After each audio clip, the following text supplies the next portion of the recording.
যখনই তুমি বইটা নেওয়ার জন্য লিঙ্কে ক্লিক করবে তখনই তোমার সামনে ঠিক এমন একটা পেজ চলে আসবে। তারপর তুমি বাই নাও অপশানে ক্লিক করলেই তোমার কাছ থেকে দুখানা জিনিস চাইবে, তোমার জিমেল নাম্বার আর ফোন নাম্বার। তুমি সেই জিমেল নাম্বারটাই দাও যে জিমেলে তুমি এই বইটা নিতে চাও, আর ফোন নাম্বার যে কোনো একটা দিলেই হবে। তারপর বাই নাও অপশানে ক্লিক করলেই তোমার কাছে অনেকগুলো মাধ্যম চলে আসবে কিভাবে তুমি পেমেন্ট করতে চাও।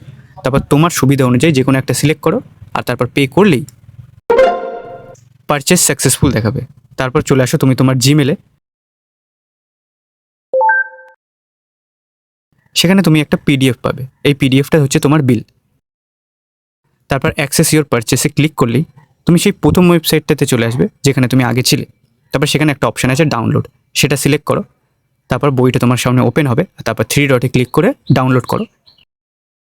এবার এখানে পিডিএফটা তোমার ডাউনলোড হতে শুরু করছে। আর ডাউনলোড হয়ে গেলেই তুমি তোমার ফাইল ম্যানেজারে চলে আসো, সেখানে দেখো এটা সেভ হয়ে গেছে। তারপর সেটা সিলেক্ট করো, তারপর এডিট আর ড্রাইভে ক্লিক করলেই অফলাইনে তুমি তোমার সময় মতো এই বইটা পড়তে পারো। Are you coming to the tree? They strung up a man.